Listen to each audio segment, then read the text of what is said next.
Vamos a escuchar ahora al profesor catedrático de Derecho del Trabajo y de la Seguridad Social de la Universidad de Granada, José Luis Monereu. Él ha sido investigador principal de varios proyectos de investigación estatales sobre reforma de las pensiones, políticas de empleo, jubilación, envejecimiento activo, muchísimas otras cuestiones relacionadas siempre con el derecho del trabajo y de la seguridad social. Es experto técnico independiente y externo en la Comisión No Permanente del Pacto de Toledo en el Congreso de los Diputados y ha publicado más de 50 libros propios y más de 600 artículos transdisciplinares. Hoy le vamos a escuchar una conferencia que lleva por título Largo Caballero, Ministro de Trabajo y Previsión en la Segunda República. Cuando quieras. Muy buenas. Inicialmente, pues, expresar mi gratitud por estar aquí presente, honrando a la persona extraordinaria de Largo Caballero, ¿no? Y agradecerlo a la Fundación Largo Caballero y en la persona de Almudena Asenjo, y también expresar también mi gratitud y también por su presentación a Manuela Aroca Moedano, ¿no?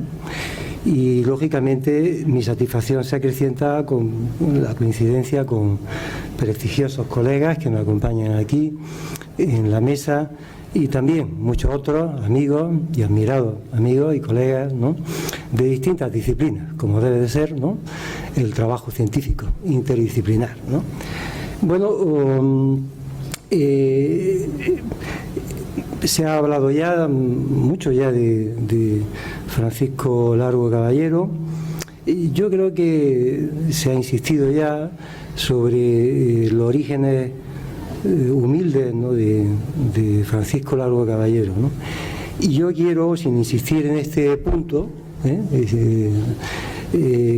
que típicamente para mí Fernando Largo Caballero es lo que podríamos denominar un obrero consciente, un trabajador consciente que se forjó en la acción sindical y en la acción política al mismo tiempo, ¿no?, hasta convertirse en lo que realmente fue, un hombre de acción y un dirigente político con una enorme capacidad de liderazgo y de organización dentro del movimiento sindical y político en nuestro país.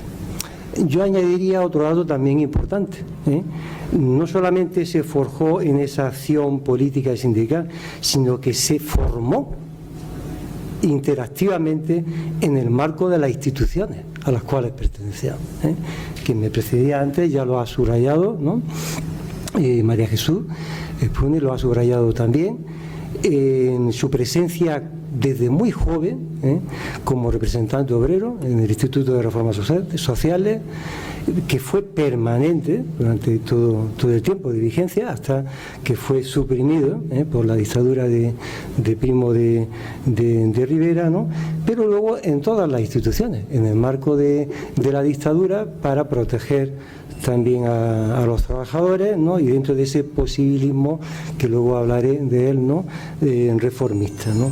Creo que esto es un dato importante porque el resultado es una persona que efectivamente, naciendo, ¿no?, en el marco del movimiento obrero, se convierte en una persona de una talla intelectual realmente fuera de serie, ¿no?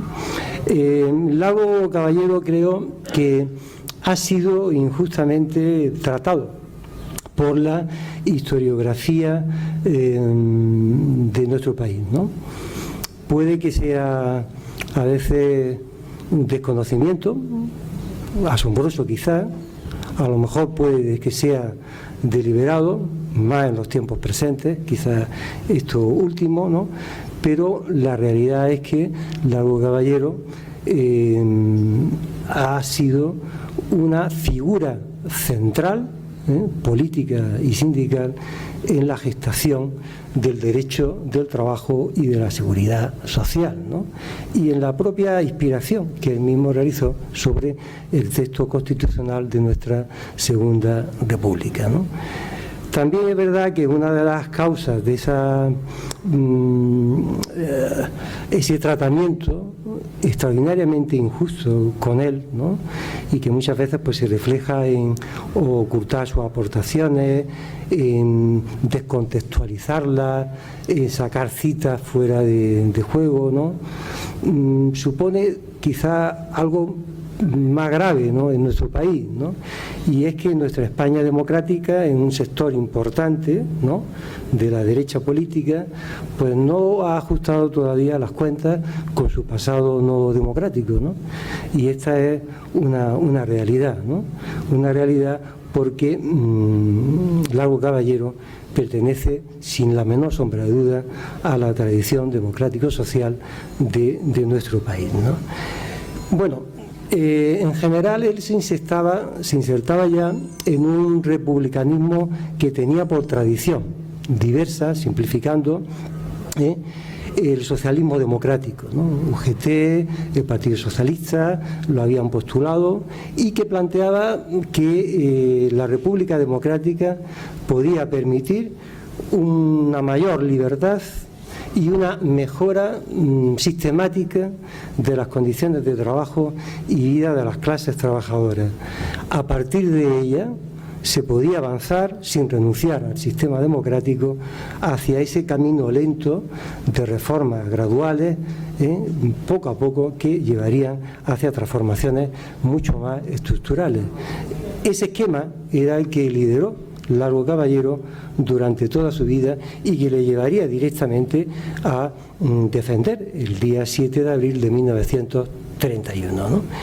La orientación fundamental del pensamiento de Largo Caballero está, sin duda, hacia esa defensa de la vía pacífica y democrático-parlamentaria hacia el socialismo. Ese es un ideario que le llevó a la defensa de la legislación social y laboral, y como una parte de todo un proceso de programas sociales. En aquella época era muy normal que, sobre todo también en el ala izquierda, ¿no?, podemos decir, de la socialdemocracia, afirmar la unidad de un programa mínimo de reforma y un programa máximo que llevaría hacia un socialismo democrático, ¿no?, con un Estado más socialista, ¿no?, más avanzado, ¿no?, con todo lo que ya sabemos que significaba esta afirmación, ¿no? Este era su punto de partida, y para ello pues siempre asumió de alguna manera un posibilismo reformista que explica buena parte de lo que antes ha expuesto muy bien, ¿no?, nuestra interviniente anterior, y que explica también su posición, inspirada en aquella época, no era muy dado a esas citas, pero en el fondo se inspiraba en el socialismo evolucionista de Bernstein, que de hecho se tradujo en nuestro país muy adecuadamente en la época de la República, en el Partido Laborista Inglés, que en aquella época, en aquella época ya estaba en descenso, pero que durante la época de Primo de Rivera, de la dictadura, había ascendido legítimamente al poder y había aplicado una política que estaba en esa senda de reformas graduales hacia el socialismo, ¿no? No podemos contar aquí que luego esto evoluciona de otra manera, incluso en la figura de McDonald, ¿no?, una figura compleja, pero en aquella época ese influjo era muy importante. También influyó en todo el socialismo fabiano, muy especialmente de los West.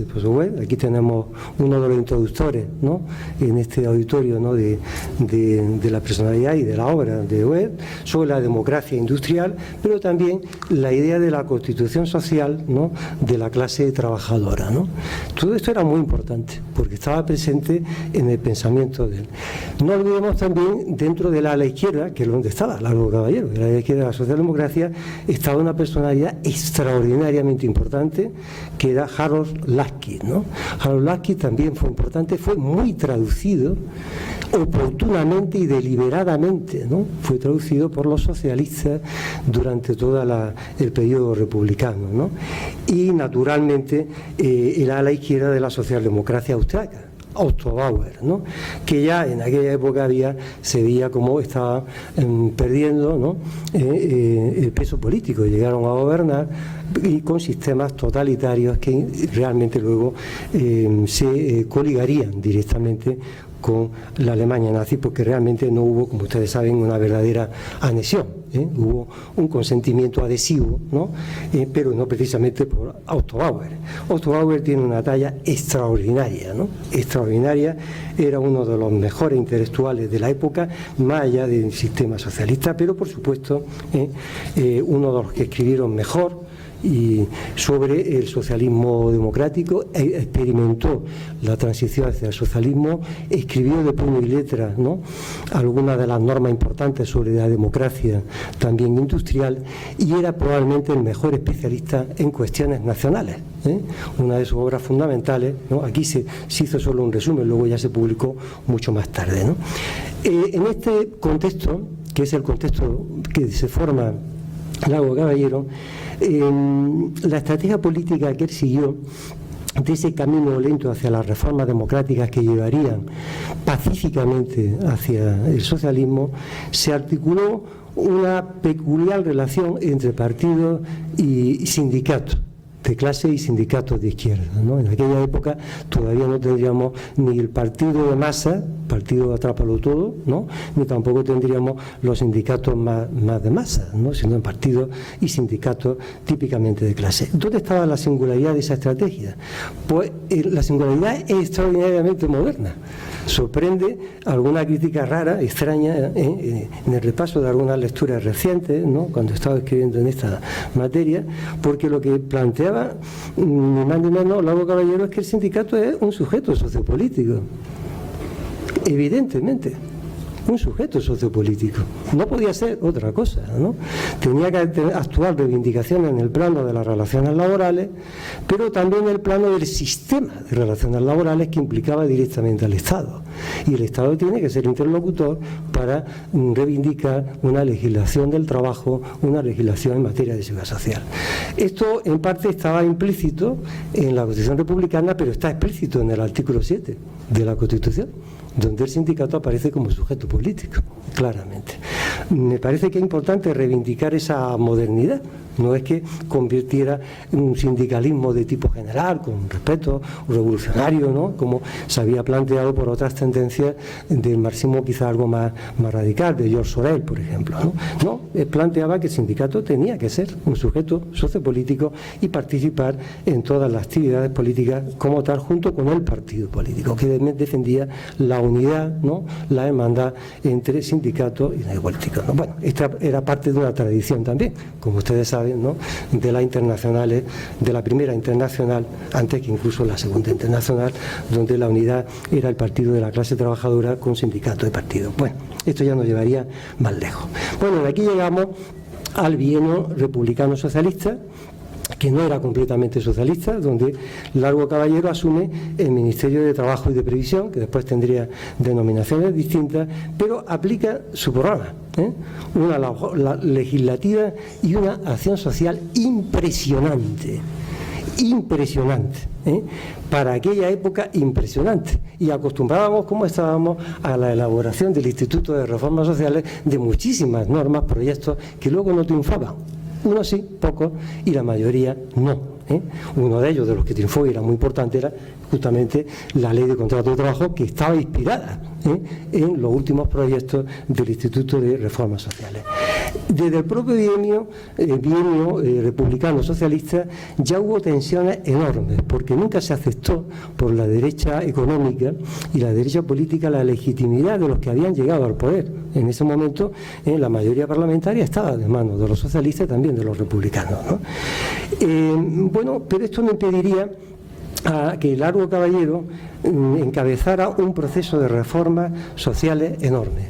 También hay que hacer justicia que Lago Caballero contó en el plano de las reformas de seguridad social con la élite del Instituto Nacional de Previsión.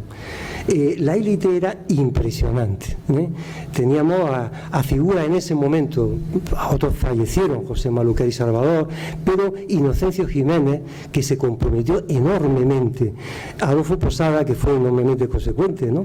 Fue establecido, ¿no?, por la República, ¿no?, y participó en los primeros proyectos, un proyecto inicial anterior al proyecto formal del texto constitucional. Sin eso hubiera sido muy difícil elaborar todo el programa muy importante que se hizo en la República.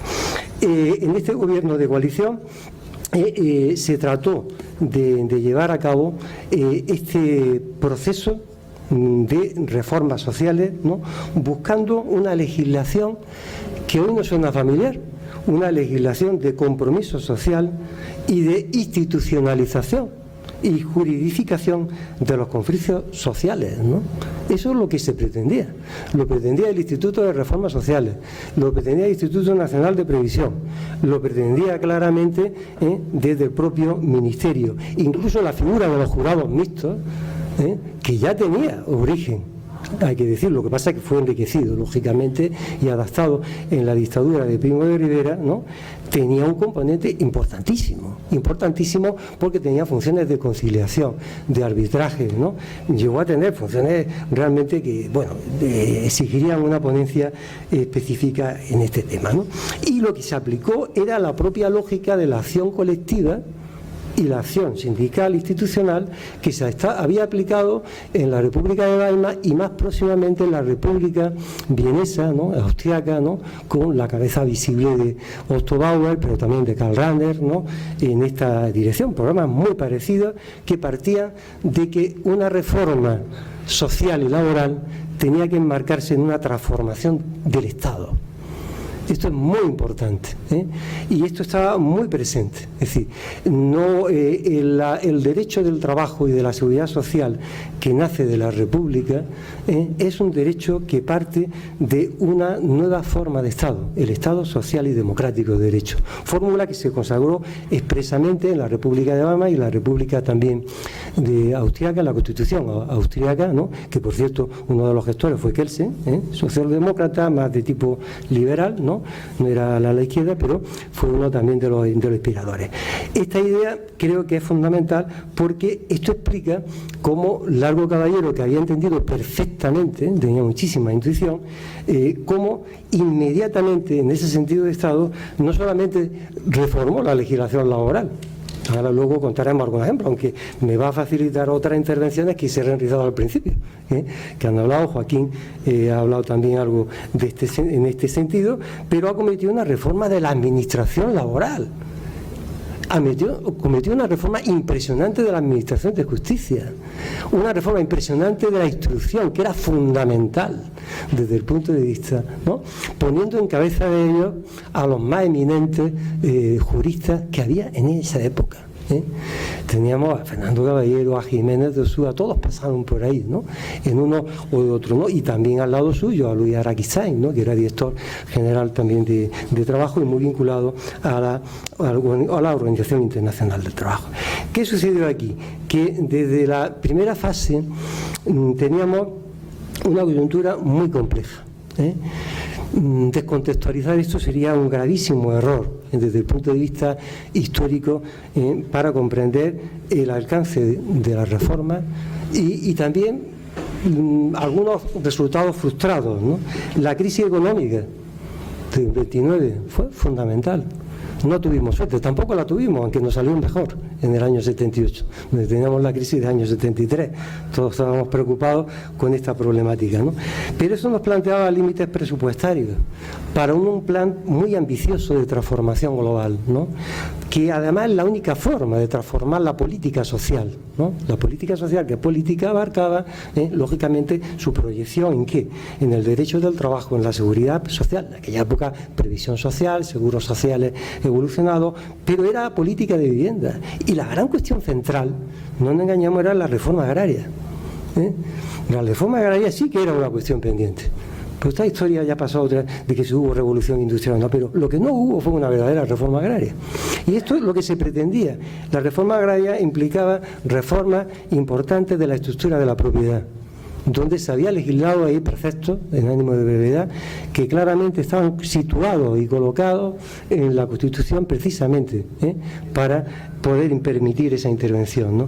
Y implicaba también una reforma de las relaciones laborales, porque donde no había llegado casi nunca las pocas reformas laborales que se habían producido hasta ese periodo era en la agricultura, donde era un espacio casi vacío de derechos para los trabajadores, donde estaban colocados en un sistema oligárquico y caciquil que se había mantenido sistemáticamente durante la dictadura de Primo de Rivera.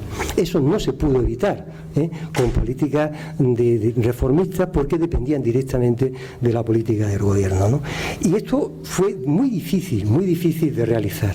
Le unimos también el otro dato importantísimo de la coyuntura.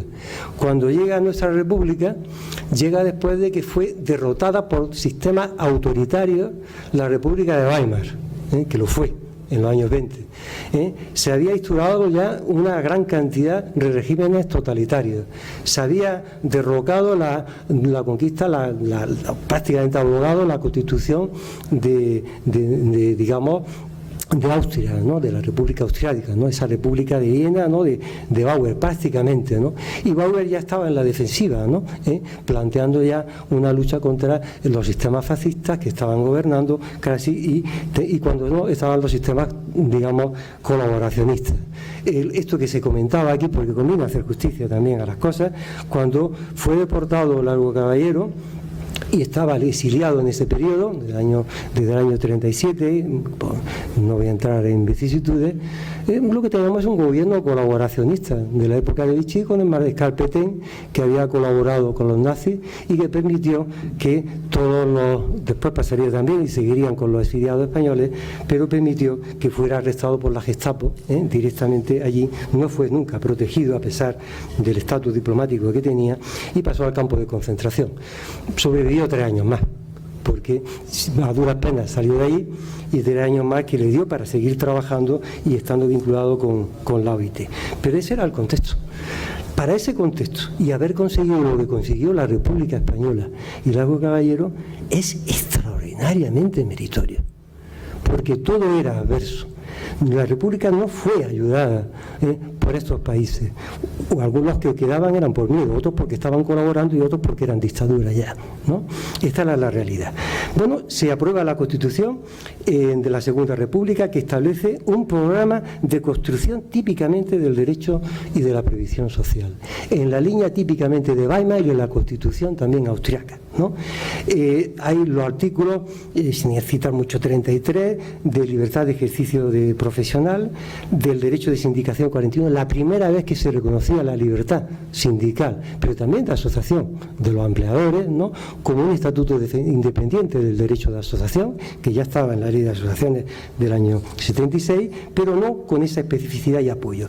Pero sobre todo, el más importante en el fondo era el artículo 46, porque es donde establecía un programa de toda la República, donde se decía que la República aseguraría al trabajador las condiciones necesarias de una existencia digna, y relataba todo lo que tenía que hacerse: seguro de enfermedad, accidente de trabajo, paro forzoso, vejez, el trabajo de las mujeres y niños, la jornada, el salario mínimo familiar, la protección de los extranjeros, las instituciones de cooperación, la relación económica, la participación de los trabajadores en la empresa. Recordemos que la Constitución de Weimar era una constitución normativa, no todos lo fueron, las liberales lo fueron. La que teníamos antes era una constitución programática, y lo era también en el sistema de derechos, ¿no? Esta era una constitución normativa, garantista de derechos, no se limitaba a declarar el derecho, e introducía un mandato para una reforma integral de la política social y de los derechos laborales. Por supuesto, todo lo que se refiere a la reforma agraria. Yo recordaría que en esto Largo Caballero y el Partido Socialista tuvo una cierta importancia. Si veis el programa de parlamentario del PSOE del 11 de julio de 1931, veréis la parte cuarta como algunos preceptos están cargados directamente en la propia Constitución, que a su vez se inspiraban lógicamente en estos avances de la República de Weimar y la República vienesa o austríaca, ¿no? Bueno, en este periodo de tiempo, ¿qué es lo que hace Largo Caballero? Largo Caballero no hace la revolución, que en el fondo la revolución democrática y socialista era su objetivo, cada vez era el programa máximo por vía democrática. El pilar de apoyo era lógicamente obligado, porque era un mandato, era desarrollar la Constitución, pero lo que hizo fue un sistema extraordinario de ratificación de los convenios de la OIT. Extraordinario. extraordinario porque su propósito era justamente prácticamente logrado de ratificar todos los convenios de la OIT que estaban vigentes en aquel periodo, y despliega una labor excepcional. Ya teníamos en esa época, ¿no? Y tenía Largo Caballero, había sido ya representante de varias delegaciones, estaba Fabra Rivas, ¿no? Luis Araquistain también había estado presente, ¿no? Y rápidamente ellos fueron incorporados, ¿no? Tanto Luis Araquistain era secretario en 1931, ¿no? Del Ministerio, Fabra Rivas director general de Trabajo, todos ellos conocían perfectamente. Cuando precisamente se accede, ¿no? A la República, al Ministerio, Albert Thomas, que en aquella época tenía unas magníficas relaciones con Largo Caballero y con todo el equipo, porque ya habían estado presentes siempre. En la Organización Internacional del Trabajo estuvo presente en la dictadura. Otra cosa es que ratificaron los convenios. Es distinto, ¿eh? Las ratificaciones mayores se produjeron con la República Española y en el primer bienio. Esto es importante subrayar este dato que acabo de señalar, ¿no? Claro, la OIT no era un organismo revolucionario ni lo es ahora, conviene subrayarlo. Es un organismo que pretendía la legislación de compromiso social, como decía Essel, ¿no? Uno de los grandes internacionalistas y presentes y casi fundadores intelectuales también, con Albert Thomas y otros, ¿no? De la Organización Internacional del Trabajo, cuando se había creado una legislación de compromiso social, ¿no? Que no prejuzgaba otras opciones, pero que en principio era un programa de reforma y de mejora de las condiciones de vida y de trabajo y de defensa de las libertades sindicales y de los derechos fundamentales.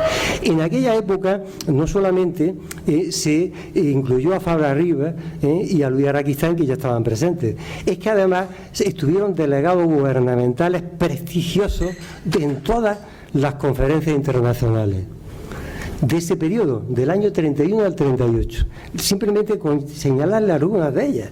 El propio Luis Araquistain. Juan Negrín fue uno de los delegados, que después sería el último presidente, como ya sabéis, ¿no? De la República, ¿no? Del gobierno republicano, perdón. Luego, quiero decir también, Inocencio Jiménez también estaría dentro de ese ámbito, ¿no? Y todo un arsenal, ¿no? que nos llevaría prácticamente estuvieron todos. Adolfo Posada volvió a estar, después de que estuvo siempre, volvió a estar también presente en algunas de estas conferencias, rodeados todos entre reformistas, republicanos, socialistas en ese periodo, pero sin cuartel en aquel periodo, porque no hubo cuartel para ellos, para realizar con este gobierno los programas.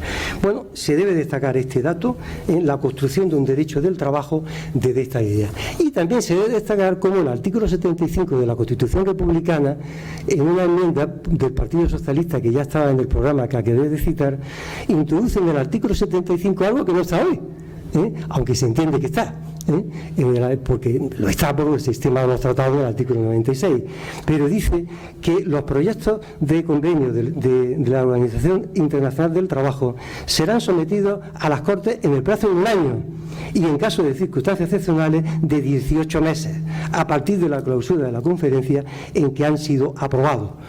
Una vez aprobado, el Parlamento, el presidente, debe de registrarlo y hacerlo valer y comunicarlo a la Sociedad de Naciones, con la cual se colaboró directamente, aparte de la OIT. Era un compromiso clarísimo que de desarrollo de este programa de la OIT, que fue trazado de una manera extraordinaria. A partir de ahí, pues se explica por los logros impresionantes que se obtuvieron, ¿no?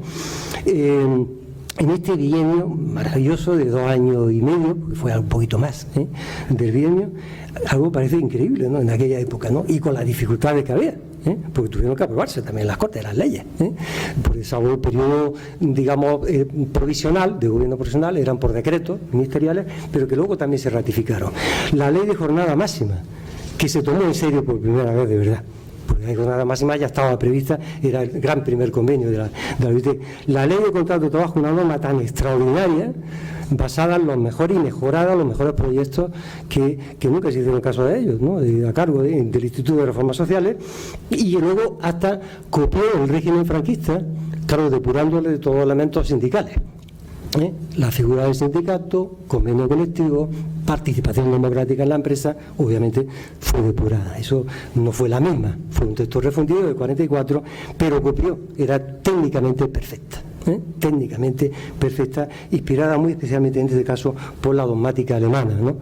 La dogmática alemana anterior, ¿no?, a Hitler, lógicamente, me refiero a la República de Weimar de los años 20, ¿no?, de los años 20 y tanto. No puedo, podía contar un poco este dato, pero no hay tiempo, ¿no?, quiénes fueron los grandes gestores, Sinheimer, etcétera, ¿no? La ley de jurados mixtos del año 31 fue mucho más que la ley de jurados mixtos de la época de la dictadura, que ya hicieron una labor interesante, porque tuvieron funciones al servicio de la República y además tuvieron funciones inspectoras, pero vamos, equivalente a la inspección de trabajo, que aquí también se tomó en serio, pero que ellos también realizaban. La ley de accidentes de trabajo, de verdad una ley de accidentes de trabajo de 1931. Ya no era la ley, digamos, basada en la libertad subsidiada, porque incluso la ley de 22, que reformaba en el 90, lo era un seguro de accidentes de trabajo, un seguro social, ¿no? Eso se tuvo por primera vez. La ley de asociaciones profesionales, realizando las previsiones constitucionales, era la primera ley verdaderamente sindical. Es verdad que una ley muy amplia, porque la Constitución lo preveía así y lo admitía la OIT para sindicatos y también para empleadores, pero era una ley específica y una ley que podríamos llamar hoy, con la tecnología científica laboral, una ley promocional, donde el Estado estaba obligado a promocionar el sindicato y a elevarlo como sujeto de interés público, para la defensa legítima de los intereses de los trabajadores. También los empresarios eran considerados como organizaciones de interés público, también a estos efectos, para regular condiciones de trabajo, ¿no? Una ley que merecería muchísimo. Y el proyecto famoso de control obrero, que antes también relataba, que no pudo sacar. Yo tenía las mismas palabras recogidas de Largo Caballero en este sentido. Fue la enorme frustración, pero la frustración además fue con su propio sector socialista, ¿no? Porque realmente habían ido en este control. Pero si analizáis la ley de control obrero, tampoco era un control que hoy sería bastante asumible. Se parecería en cierta medida a una legislación de cogestión al estilo de la Constitución del Trabajo en la empresa de Weimar, que se aplicó. Teníamos preceptos muy parecidos, no tan importantes como la Constitución de Weimar. Era más avanzada en esto, no en otras cosas, más avanzada que la de republicana. Pero iba a eso, a una constitución de empresa, ¿no? Técnicamente Largo Caballero, en alguna de las presentaciones que hizo, ¿no?, hablaba de hacer una constitución de empresa, ¿no? De llevar la constitución a la empresa. Esto es significativo, ¿no?, de la modernidad que tenía esa idea. Y eso es lo que se trataba, una ley de cogestión, no de meramente era participación fuerte, ¿no?, porque para eso estaban los comités de empresa, había que estos eran más asequibles, o los propios jurados, que no aceptaron. Cuando los jurados, lo que no se aceptaron jamás, como la ley de contrato de trabajo, fue en la agricultura, porque hubo una posición absoluta de los sectores económicos y de la derecha económica, ¿no? Repito que el sistema caciquil previó también durante, lo sabéis bien, durante prácticamente toda la dictadura franquista, prácticamente, ¿no? Prácticamente, porque también tampoco en ese sentido era interesante ver ese dato. Bueno, esto era todo un programa que me parece que explicaría los logros alcanzados y la revisión como de la administración laboral. Se reformó las relaciones provinciales de trabajo, 32. No que se reformó, lo he dicho mal, se crearon, porque como tal no existían. Se reglamentó por decreto, luego se hizo el Reglamento General de los Servicios del Ministerio, el Reglamento del Consejo de Trabajo en el año 32. Es decir, se tomó muy en serio de la reforma del Estado. A la Administración de Justicia también estaría ahí. Y en materia de seguros sociales, que he leído por ahí en ese sentido, no estoy de acuerdo, ¿no?, que hubo un cierto descuido. Por supuesto que no lo hubo. En el Ministerio lo que pasa es que ahí había una función muy importante del Instituto Nacional de Previsión. Y la élite del instituto ayudó y tuvo un protagonismo importante, pero que ayudó al Ministerio de Largo Caballero. Se consolidó el seguro de retiro obrero, que tenía muchísimas deficiencias, ¿no? El seguro de maternidad dejó de ser subsidio y se convirtió en seguro. No es lo mismo. Si hay debate, luego lo explicaré. No es lo mismo. El seguro de accidentes de trabajo, ya he señalado que se convirtió en seguro, de un seguro social, no en libertad subsidiada de aseguramiento obligatorio. Era un seguro social garantizado por el Estado con el automatismo de los trabajadores si tenían accidentes laborales en la protección. Seguro obligatorio de invalidez y el abordaje nunca conseguido de seguro de paro. Lo que hizo y lo que pudo hacer Largo Caballero es políticas, digamos, activas de empleo, llamaríamos ahora. Políticas en la agricultura, políticas también de asistencia, de apoyo, ¿no? Con la legislación de colocación obrera, que también fue importante, pero no hubo manera de sacar este seguro en esta dirección, ¿no? Hasta con el Frente Popular, con el Frente Popular, en una época muy difícil, que es donde llega otra vez, ¿no? Con el mismo Frente Popular se sigue legislando en materia social. No es momento tampoco de entrar en todo, pero os puedo decir que se reforzaron. Lo que hizo el Frente Popular, ¿para qué nos vamos a engañar? Fue recuperar lo que destruyó el bienio llamado negro de la derecha. Porque lo que hizo el bienio de la derecha fue negativo, fue cargarse las reformas que se habían hecho en el bienio republicano socialista. Todo eso fue lo que hubo que recuperar en el periodo anterior. Y luego, ¿qué pasó aquí? Entre medias, con el bloque económico, más de derechas, no todo fue, pero un bloque importante, ¿no? Y la derecha política, que ya había conspirado contra la República, pues, bueno, provoca la sublevación militar, que a su vez dio lugar a la guerra civil, y en este proceso, cuando se trata de recuperar a un organizador solvente, ¿a quién se acude? Pues se acude a Largo Caballero. Largo Caballero es nombrado como presidente del gobierno. Y es por hazaña, una regañadientes, porque había habido muchos problemas, para que os vamos a contar todas estas situaciones muy tensas, ¿no? Y lo que hace es recuperar lo que podríamos denominar la centralidad del Estado republicano, porque todo aquello se había descompuesto, ¿no? Con la guerra civil se había reestructurado, nosotros teníamos un sistema no regionalista, también había comunidades autónomas, ¿no? Y había entonces recuperó la centralidad del Estado, la vigencia de la legalidad, y entre ellas la legalidad de las normas laborales que no se estaban cumpliendo, y en ese sentido se acude a una figura que había sido eminentemente organizadora siempre.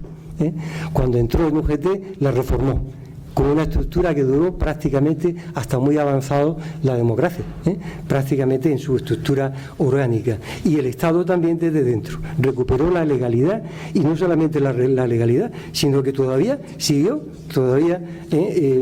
digamos, bueno, pues hasta esa época pues pudo todavía ratificar algún que otro convenio, ¿no? en ese marco al final ¿no? del estallido de la guerra. Bueno, terminando ya aquí en 2 minutos, balance del tema.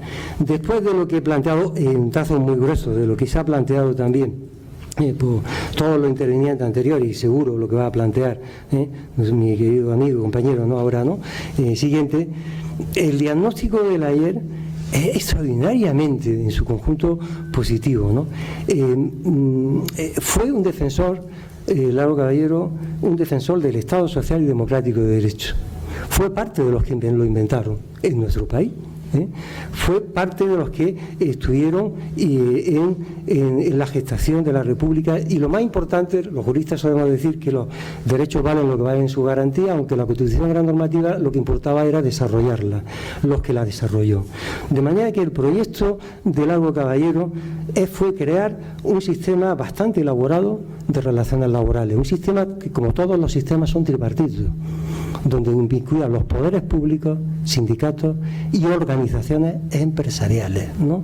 Una legislación laboral extraordinaria, la mejor que había en esa época, antes de que el bienio negro siguiente, del año 34, ¿no? Hasta el Frente Popular, ¿no? Se la cargara en su mayor parte o la inaplicara fácticamente de hecho, ¿no?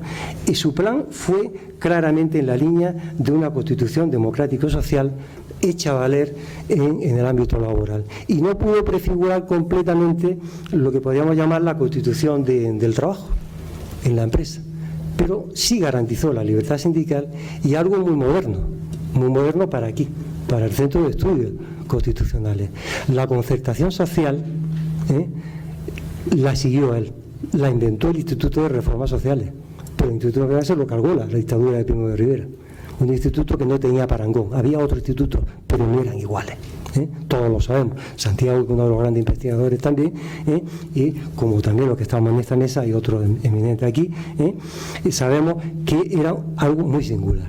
Y él la consagró y la institucionalizó y la convirtió en algo permanente. ¿Suena moderno? Yo creo que sí.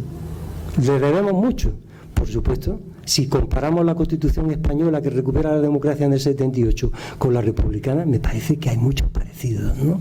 Hay muchos parecidos. Aprovechamos la experiencia del constitucionalismo de la posguerra, pero hay mucha presencia de la recuperación de la tradición. Creo que hay modernidad democrática, y una demostración, ¿no?, de reformismo social consecuente, sin renuncia a la búsqueda de un socialismo democrático, ¿no? Yo creo que esta es la aportación de Ledaco Caballero. Bueno, con esto termino mi intervención y muchas gracias.